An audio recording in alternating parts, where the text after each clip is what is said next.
Hello students, welcome to section 2.2, 2.3, and in this video we'll talk about conditional statements. So in science, you do experiments and typically you have statements in the form if and then. So if something happens, then there is a result. So this part is called the hypothesis and then part is called the conclusion. So one example. If an animal is a cow, then it has 4 legs. Okay? So this part is your hypothesis, and this part is your conclusion. So let's look at one example. Write the following as a conditional statement and identify the hypothesis and conclusion. So question A. 2 angles whose measures add up to 180 degrees are supplements. So how can we rewrite this in the form if and then?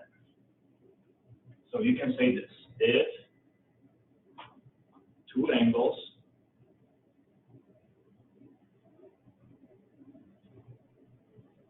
have measures that add up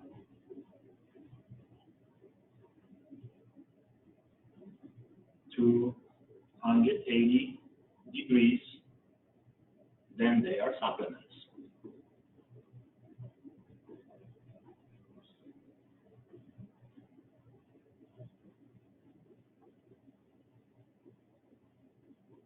Okay, so I'm going to underline the hypothesis in black. So the hypothesis would be the first part. That would be your H, and the conclusion I will use green. So this part is your conclusion. So maybe pause the video and try question B, and then see what I did. So question B, every student at SHS has a locker. So how can we rewrite this using if and then form? So you can say this: if a student exists at SHS,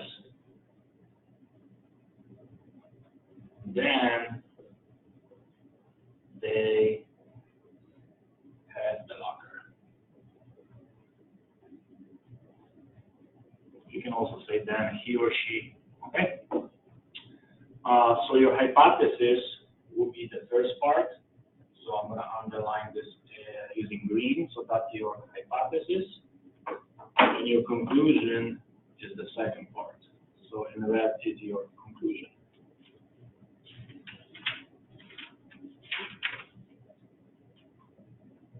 Okay, the second part. In this video, I will also talk about conditional statements, converse, inverse, and contrapositive. Okay, and we'll start using notation. So notation. Let P represent the hypothesis of the conditional, and Q represent the conclusion.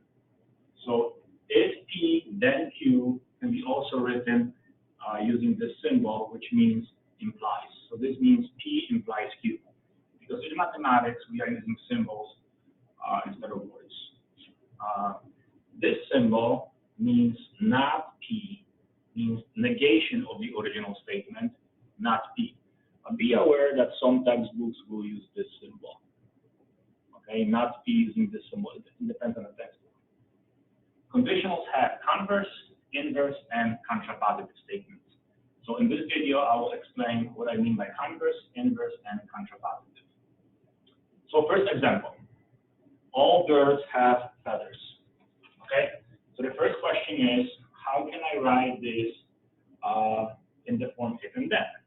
So if an animal is a bird, then it has feathers. Okay, now converse. How do I form converse? To form converse, you switch if and then. So you switch. So now it's going to be Q implies P. So I will switch this and this. So in other words, I will have if an animal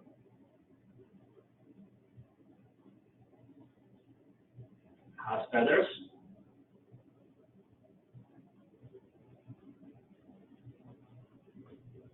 then it is a bird.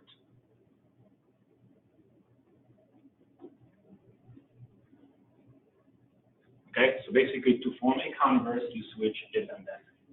Now, inverse, you negate the original statement. You negate the conditional statement. Okay, please remember the conditional statement was in form P implies Q. Okay, so the conditional statement was P implies Q. To form inverse, you negate the hypothesis and you also negate the conclusion. So how do we form inverse? To form inverse, we'll have if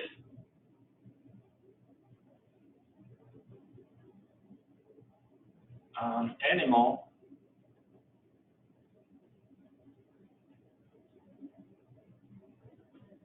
is not a bird,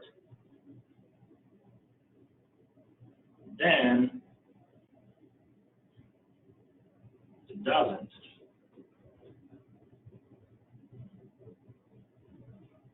have feathers.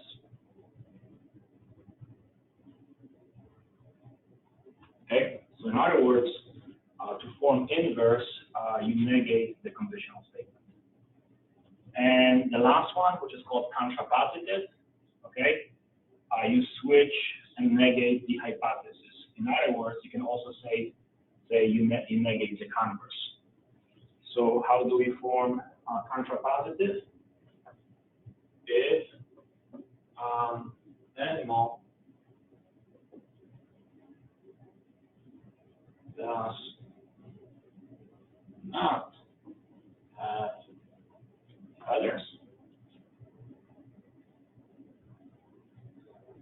then it is not a bird.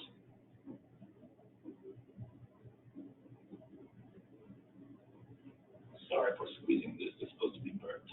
Okay. So far, we defined conditional statement, converse, inverse, and contrapositive. So what I want you to do is maybe pause the video and try to write this statement, the conditional, converse, inverse, and contrapositive, and then see what I did. Just so you know, the way you write sometimes the sentences may not be exactly the way we do it, and you may be still correct. Okay? So, a midpoint divides a segment into two congruent segments. So how do I rewrite this using if and then form? If a point is a midpoint, then it divides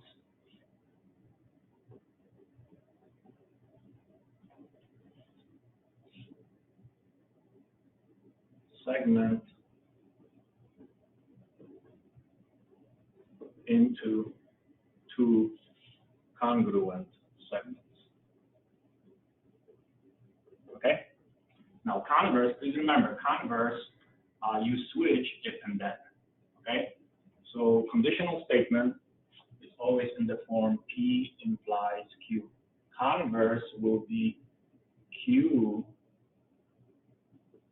implies P. So converse will be if a point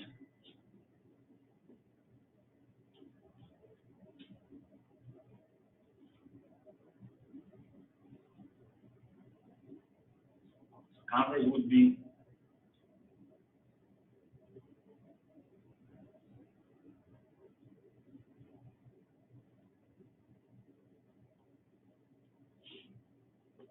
if a point divides a segment into two congruent segments, sorry for abbreviation, I have to squeeze this, then it is a midpoint.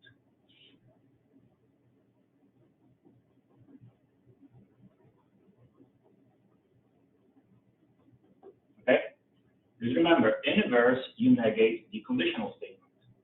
So you do not P implies not Q. So how do you form inverse? If a point is not a midpoint,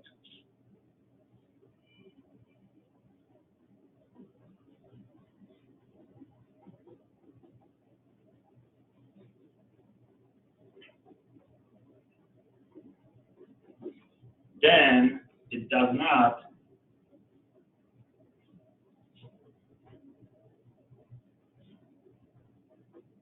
divide a segment into two congruent segments. Okay? And the last one is a contrapositive, which we will have to negate the converse. So contrapositive would be not Q implies not P. So the converse would be if a point